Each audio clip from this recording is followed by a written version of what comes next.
In our last topic, we saw that we want to help our physical and spiritual children learn how to explain how the various Arabic nations are related to Abraham. We also want to help them explain why Abraham was promised that the blessing given to him was to be passed on to Isaac. In this topic, we will begin to learn about the development of the family of Isaac. In Genesis 25:19 through 23, we read, "This is the genealogy of Isaac, Abraham's son. Abraham begot Isaac. Isaac was 40 years old when he took Rebekah as his wife, the daughter of Bethuel the Syrian of Padan Aram, the sister of Laban the Syrian. Now Isaac pleaded with the Lord for his wife, because she was barren. And the Lord granted his plea, and Rebekah his wife conceived. But the children struggled together within her, and she said, 'If all is well, why am I like this?'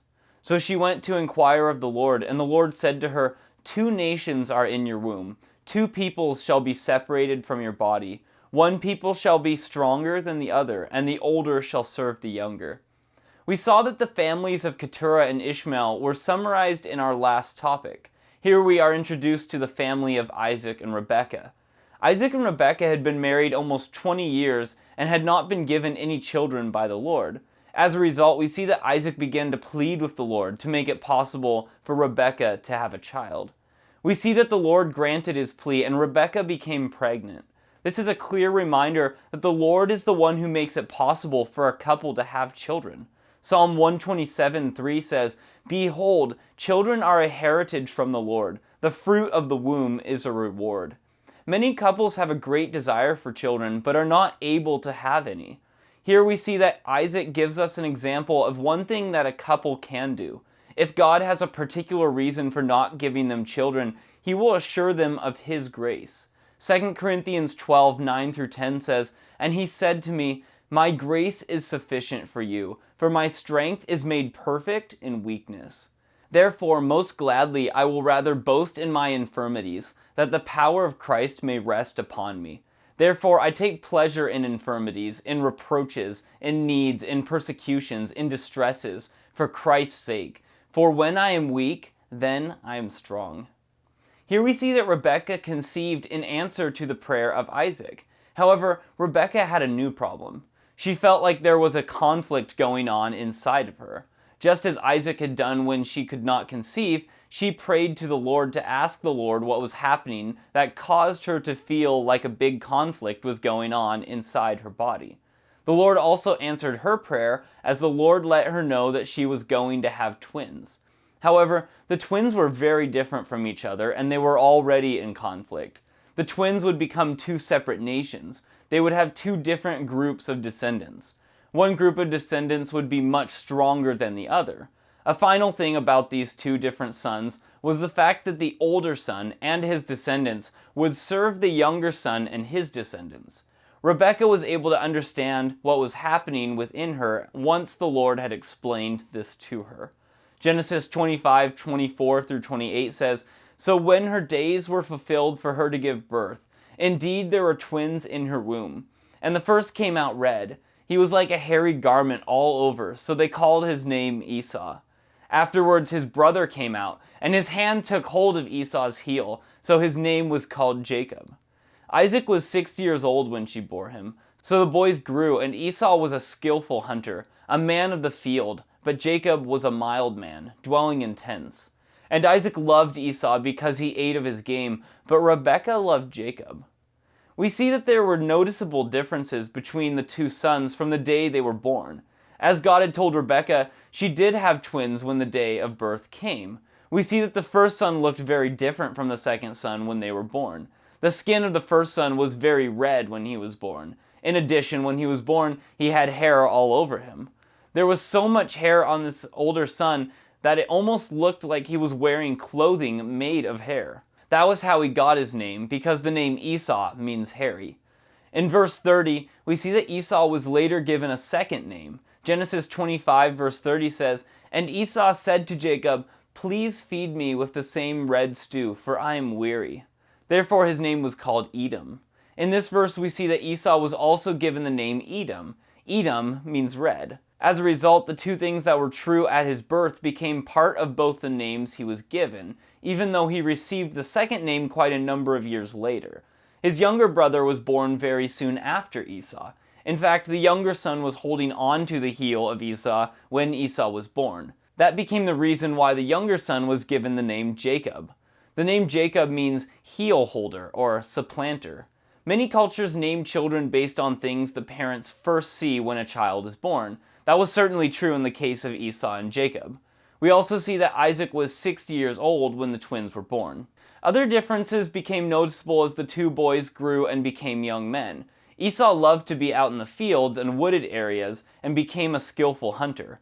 In contrast, Jacob became a very quiet and ordinary young man who preferred to spend most of his time in the tents. This created a new problem as the boys grew into young men. Isaac loved to eat the meat that Esau got through his hunting. As a result, Esau became his favorite son. Meanwhile, Jacob was quick to help care for the tents and do other things around the tents. As a result, he became the favorite son of Rebekah. This always creates a problem when a parent has a favorite child and favors that child over the other brothers and sisters. We will certainly see how this favoritism by the parents created conflicts between the two sons. We see some additional differences in the two sons in Genesis 25:29 through 34, where we read, "Now Jacob cooked a stew, and Esau came in from the field, and he was weary. And Esau said to Jacob, 'Please feed me with that same red stew, for I am weary.' Therefore his name was called Edom. But Jacob said, 'Sell me your birthright as of this day.' And Esau said, 'Look, I am about to die, so what is this birthright to me?' Then Jacob said, 'Swear to me as of this day.' So he swore to him and sold his birthright to Jacob. And Jacob gave Esau bread and stew of lentils. Then he ate and drank, arose and went on his way. Thus Esau despised his birthright." Here we see that Esau sold his birthright for a bowl of stew. We will see that really shows the lack of spiritual life in Esau. As a part of liking to work in the tents, we see that Jacob liked to cook. One day Esau came in from the field and was tired and hungry. Jacob had just finished preparing a nice red stew. Esau saw the stew and immediately asked Jacob for some of the stew. There had apparently been an ongoing discussion between Jacob and Esau about the meaning and importance of the birthright, which belonged to the oldest child.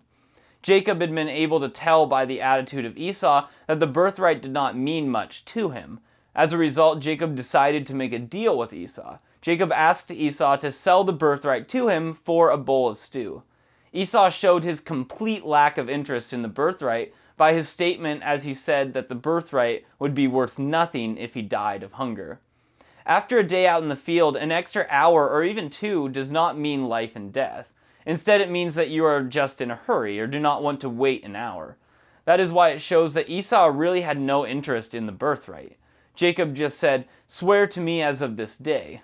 Esau quickly made the promise that the birthright was sold as of that time to Jacob. Then Jacob gave Esau bread and the lentil stew to eat. Esau ate the food and then got up and went his way. By this action, we see that Esau despised his birthright. The word translated despised means to show contempt or to treat as worthless. Hebrews 12:15 through 16 says, "Looking carefully, lest anyone fall short of the grace of God, lest any root of bitterness springing up cause trouble, and by this many become defiled. Lest there be any fornicator or profane person like Esau, who for one morsel of food sold his birthright." The word translated profane means ungodly. What was the importance of the birthright? The most important part of the birthright was the responsibility to be the spiritual leader of the family. Exodus 4:22 through 23 says, "Then you shall say to Pharaoh, 'Thus says the Lord, Israel is my son, my firstborn. So I say to you, let my son go, that he may serve me. But if you refuse to let him go, indeed I will kill your son, your firstborn.'" In the Old Testament, Israel had chosen to be a priesthood to speak to God for the world. Psalm 67:5 through 7 says, "Let the peoples praise you, O God. Let all the peoples praise you. Then the earth shall yield her increase. God, our own God, shall bless us. God shall bless us, and all the ends of the earth shall fear him." In the same way, each individual father was to be a spiritual priest for his family and speak to God for his family. Here we see that Esau was an ungodly man who had no desire to be a priest on behalf of his family. He was very willing to get rid of that responsibility and also get a bowl of stew for getting rid of it. He was actually showing the condition of his heart by his actions. That was why he could not inherit the blessing. We want to help our physical and spiritual children learn to explain why the Lord told Rebekah that her oldest son would serve the younger son. The Lord knew that Esau would reject the spiritual leadership of his family, so his family certainly could not provide the spiritual leadership for the nation. May the Lord richly bless you as you equip your children to explain these things to others.